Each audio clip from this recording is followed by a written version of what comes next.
Hey guys, what's going on? It's a Block Bull right about now, bringing you another episode on the channel. Now today we're just going to take a quick look here at the XDC chart. So my favourite time frame is the weekly, because I feel like if you go too far out of the monthly, you kind of miss the wood through the trees. And then similarly to if you go into small time frames like the hourly or the 4 hourly, you kind of lose yourself in the forest, don't you? Let's be honest. So the weekly for me is the sweet spot. So I always start off with a weekly if I can help it, guys. So as you can see, it's all fairly straightforward, all self-explanatory. You know, you don't need a degree in economics or be able to read charts. You can see exactly what's going on here. There's a ton of pressure here building from the upside, and obviously you've got this equal force coming in at the bottom here. Now you could probably drag that all the way back if you really want to. Do you know what I mean? Something like that.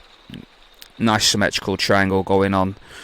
So what we're going to do anyway, guys, we will get into the nitty gritty just to see where we're at in terms of price action. So I'm going to go all the way down to the hourly time frame. So just for now, let me just shift myself out there. Let's go on to the hourly, and then what I'll have to do is I'm going to have to scroll out of here, guys. Look at this. Look how this is playing out. So these black lines here, let me minimize myself down there. So look at these black lines here. So again, guys, this is on the hourly. Yeah.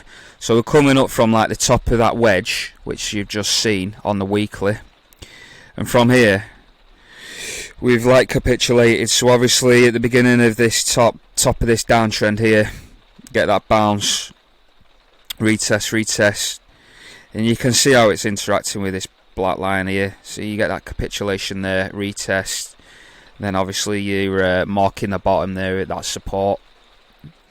Yeah, and then inside that wedge we made an hourly wedge, and we're breaking out there, so it's looking bullish.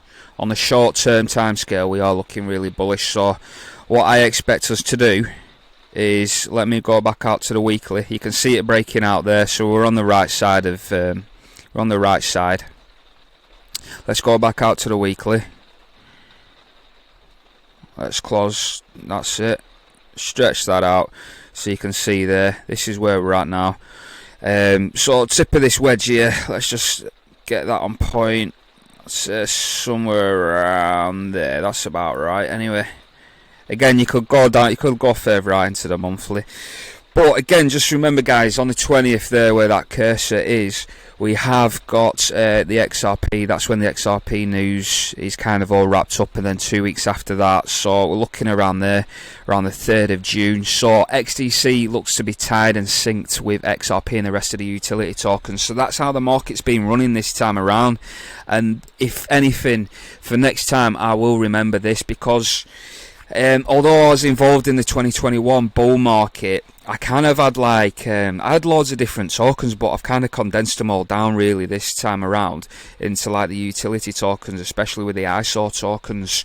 And as you know, like the meme coins all move together. They all move in clusters, and they move in within the same sort of sector, if you will. So all the meme coins work together, all the gaming coins move together, all the AI tokens move together, and then all the utility tokens. So because I've condensed myself down to the utility, that's probably been my biggest downfall.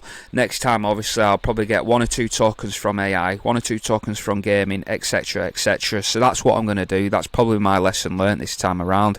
However, we are getting to the point now where it's time for utility to take over and kind of show what this market's all about in terms of gains. Because if meme coins are doing 10x's, 10, 20, 30x's, what are these utility tokens going to do once we start filling, say for example, the trade finance gap here for XDC, which is worth $5.2 trillion at the moment? It's going to be absolutely wild.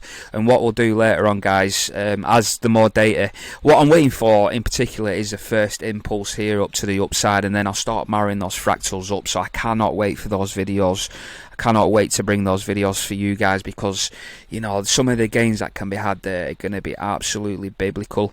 But as you can see here on the weekly, we have got a nice green candle here, so the fact that we're still inside the wedge is absolutely bullish. Hopefully in the next week or two we can start trading above and breaking out. Whether or not XDC does a breakout up to about this 8, 9, 10 cent range. Then we might get a violent, we might even see a last dip towards the end of May, beginning of June. Before then we get that first massive impulse.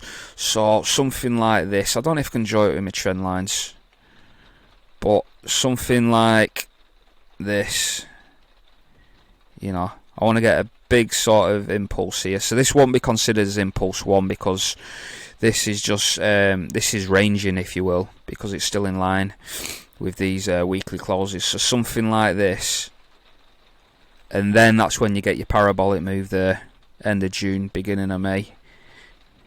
End of June, beginning of May. End of May, beginning of June, should I say.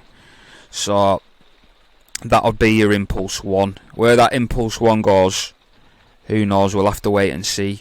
But once we know the move of impulse 1, we'll be able to plot impulse 2 and impulse 3 if it does come accurately. So that's what we're kind of waiting for, guys, and that's what we're hoping to play out at this moment in time.